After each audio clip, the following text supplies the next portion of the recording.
क्या आप ऐसी महिला को सुंदर कह सकते हैं जिसके दांत काले हो, या फिर ऐसी महिला को आप सुंदर कह सकते हैं जिसने अपने बालों में गाय का गोबर लगाया हो? आज के इस वीडियो में हम आपको दुनिया भर में फैले लोगों के द्वारा अपनाए जाने वाले सुंदरता के मायनों से परिचित करवाने वाले हैं, जिन्हें देखकर आपका सर भी चकरा सकता है। नंबर 9, क्या आप किसी महिला से दोस्ती करना चाहेंगे, ऐसी महिला से जिसके बालों में गाय का गोबर लगा हो? नहीं ना, लेकिन वाइल्ड ट्राइब में सुंदरता के मायने अलग हैं। यहाँ पर महिलाएं अपने आप को सुंदर दिखाने के लिए अपने सिर के बालों में गाय का गोबर लगाती है और उन्हें एक विशेष प्रकार की शेप में ढाल लेती है। इस ट्राइब की महिलाओं के सिर पर दिखाई देने वाले ऑक्टोपस को गाय के गोबर से बनाया जाता है। इस तरह की शेप को बनाने के लिए पहले महिलाओं के बालों को लाल पत्थर से डाई किया जाता है और उसके बाद गाय का गोबर लगाकर उन्हें ऑक्टोपस जैसी शेप दे दी जाती है। लेकिन यार, अब कहा भी क्या जा सकता है, प्रथा तो प्रथा है और ऐसी प्रथा को मानने वाले भी लोग अजीब हैं जो इतनी बदबू को अपने सिर पर लगाए घूमते हैं। नंबर 8, अब एक और सुंदरता के पैमाने को लीजिए जिसे देखकर मैं तो कभी भी ऐसा बनने के बारे में नहीं सोचूंगा, क्योंकि जहां एक तरफ पूरी दुनिया तेजी से मोटापे को घटाने के बारे में रिसर्च कर रही है और मोटापे से परेशान लोग इस तरह के उपाय कर रहे हैं, वहीं इस दुनिया में एक ऐसी ट्राइब भी है जहां मोटापे को सुंदरता का पैमाना माना जाता है। यहाँ पर इस ट्राइब के लोग तो मोटे होने के लिए प्रयास करते हैं। जी हाँ, हम बात कर रहे हैं इथोपिया की बॉडी ट्राइब की, जहां पर साल में एक बार ब्यूटी कॉन्टेस्ट होता है, जहां सबसे मोटे व्यक्ति को ट्राइब का सबसे सुंदर व्यक्ति घोषित किया जाता है। और यहाँ की सबसे मजेदार बात तो यह है कि यहाँ की महिलाएं मोटे आदमी से शादी करने के सपने देखती है। जिस भी भाई की मोटापे के कारण शादी नहीं हो पा रही है, वो भाई यहाँ के ब्यूटी कॉन्टेस्ट में हिस्सा ले सकता है। शादी तो बड़ी ही आसानी से हो जाएगी। इसी के साथ पूरे कबीले में सम्मान की नजर से भी देखे जाओगे, क्योंकि यहाँ पर कॉन्टेस्ट में विजेता मोटे व्यक्ति को पूरी जिंदगी सम्मान दिया जाता है। अपने आप को मोटा दिखाने के लिए यहाँ के लोग विशेष प्रयास करते हैं। यहाँ के लोग इस ब्यूटी कॉन्टेस्ट में हिस्सा लेने के लिए 6 महीने के लिए पूरी तरह से आइसोलेशन में चले जाते हैं, जहां ये किसी भी तरह की एक्सरसाइज नहीं करते, बल्कि अपने आप को मोटा बनाने के लिए रोज गाय का दूध और खून पीते हैं। इसके अलावा इन्हें हर दिन लगभग 2 लीटर पानी भी पीना होता है। नंबर 7, हिम्बा ट्राइब की लड़कियों को दुनिया की सबसे खूबसूरत लड़कियां माना जाता है।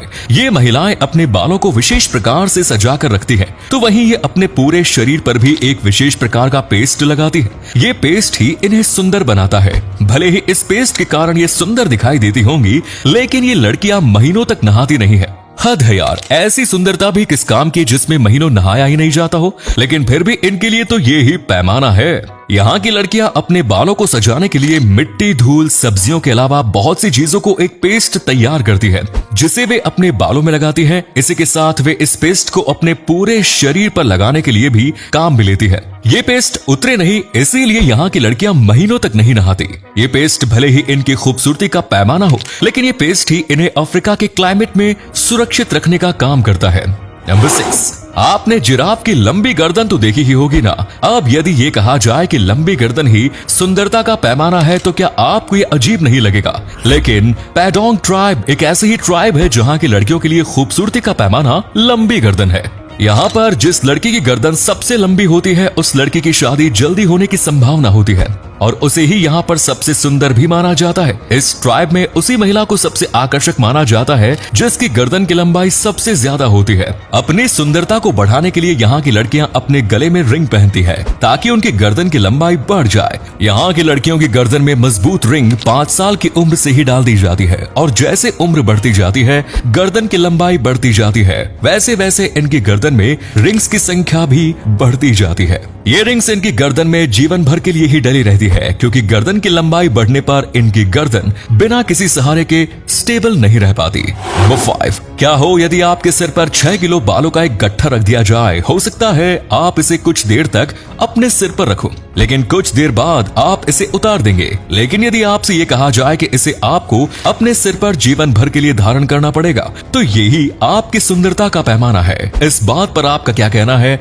आप अपना जवाब कमेंट्स में जरूर दीजिए। लेकिन long horn Miao tribe tribe की महिलाएं अपने सिर पर 6 किलो बालों का गट्ठर हमेशा धारण किए रहती है और यहाँ की महिलाओं के लिए यही सुंदरता का पैमाना है। इनके सिर पर रखा जाने वाला ये बालों का गट्ठर इनके पूर्वजों के बालों को इकट्ठा करके बनाया जाता है। जिस लड़की के सिर पर ये गट्ठर होता है, अंत में उस लड़की के बालों को भी इस गट्ठर में जोड़ दिया जाता है और अगली पीढ़ी की दूसरी लड़की के सिर पर इसे रख दिया जाता है। यहाँ की महिलाएं अपने सिर पर इसे स्टेबल रखने के लिए एक विशेष प्रकार की लकड़ी का उपयोग करती है ताकि बालों के इस गट्ठर को बड़ी आसानी से संभाला जा सके। नंबर 4, आपने मेकअप के मामले में लड़कियों के नखरे तो देखे ही होंगे। महिलाओं को सजने संवरने का बड़ा ही शौक होता है और वो इसके लिए काफी खर्चा भी करती हैं। लेकिन ऐसा नहीं है कि मेकअप करने का शौक सिर्फ महिलाओं को ही होता है, पुरुष भी इस मामले में कम नहीं, क्योंकि वोडाबी ट्राइब एक ऐसी ट्राइब है जहाँ पर पुरुष मेकअप करते हैं। यहाँ पर ऐसी प्रथा है कि साल में एक बार यहाँ पर ब्यूटी कॉन्टेस्ट होता है जहाँ पर पुरुष तरह तरह का मेकअप करके इसमें भाग लेते हैं। इस समय पुरुष तरह तरह के रंगीन कपड़े पहनकर महिलाओं को रिझाने की कोशिश करते हैं। इस कॉन्टेस्ट में जो पुरुष सबसे ज्यादा सुंदर होता है उसे अपनी पसंद की महिला के साथ समय गुजारने की छूट दी जाती है।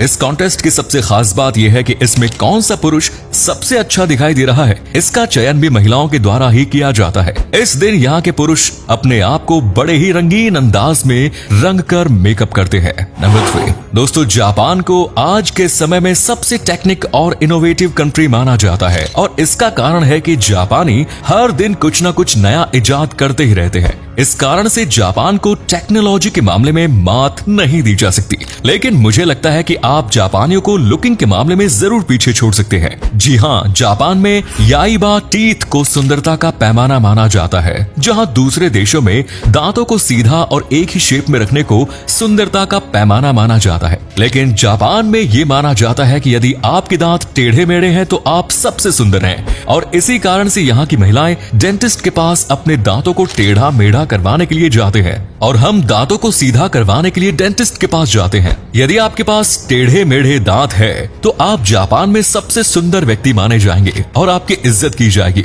इस तरह के दांत यहाँ के लड़कों को काफी पसंद आते हैं। नंबर 2, ऐसी ही दांतों से जुड़ी एक और प्रथा कभी जापान में मौजूद थी जिसे ओहा गुरो ट्रेडिशन कहते हैं। जहां पूरी दुनिया अपने दांतों को सफेद रखने में जुटी रहती है, तो वहीं जापान में तो उल्टी ही गंगा बहती है। इस प्रथा में जापान के महिलाओं के लिए सुंदरता का पैमाना सफेद दांत नहीं बल्कि काले दांत माने जाते हैं। यदि आपके सामने कोई ऐसी लड़की आ जाए जिसके दांत पूरे ही काले हो तो आपकी हालत कैसी होगी? सच पूछो तो मेरा तो डर के मारे ही हाल खराब हो जाएगा। लेकिन जापान में कभी रईसी का यही पैमाना था। जापान में रईस लोग अपने दांतों को विशेष प्रकार के पेंट की सहायता से काले रखते थे और ये पेंट विशेष प्रकार का होता था क्योंकि इसमें खुशबू भी आती थी। इस तरह से काले दांत भी कभी सुंदरता का पैमाना हो सकता है। ये सुनकर तो मैं सोच में ही पड़ गया। मैंने ब्लैक ब्यूटी तो सुना था, लेकिन ब्लैक टीथ ब्यूटी पहली बार सुन रहा हूँ। नंबर 1, अपने शरीर को तकलीफ देना भी कभी इस दुनिया में सुंदरता का पैमाना माना जाता है, लेकिन अब यह प्रथा मौजूद नहीं है। लेकिन कभी चीन में एक बहुत ही दर्दनाक प्रथा मौजूद थी जिसमें महिलाओं को अपने पैरों को एक विशेष प्रकार की शेप में बदलना होता था, जिसे चीन में लोटस फीट कहा जाता था। इस प्रथा में नॉर्मल शेप के पैरों को सुंदर नहीं माना जाता था, इसलिए यहाँ लड़कियों को छोटी सी उम्र से ही बहुत ही छोटे छोटे जूते पहनने होते थे, जिसके कारण उनके पैरों की उंगलियां मुड़कर इस शेप में बदल जाती थी। इस शेप को देखकर ही आप इस बात का अंदाजा लगा सकते हैं कि महिलाओं को जिंदगी भर कितना दर्द सहना पड़ता होगा। यहाँ की महिलाएं जीवन भर इसी तरह के जूते पहनती रहती थी और इसे ही सुंदर महिला की निशानी माना जाता था। इस तरह से इस वीडियो में हमने देखा कि अपने आप को सुंदर दिखाने के लिए पूरी दुनिया में किस किस तरह के तरीके से काम में लिए जाते हैं। कुछ तरीके तो बहुत दर्दनाक हैं, तो कुछ आज भी हमें ये दिखाते हैं कि वहाँ पर शिक्षा की कितनी कमी है। फिर भी दुनिया भर में अजीबोगरीब ब्यूटी स्टैंडर्ड में आपको कौन सा सबसे मजेदार लगा, कमेंट्स में जरूर बताएं। धन्यवाद।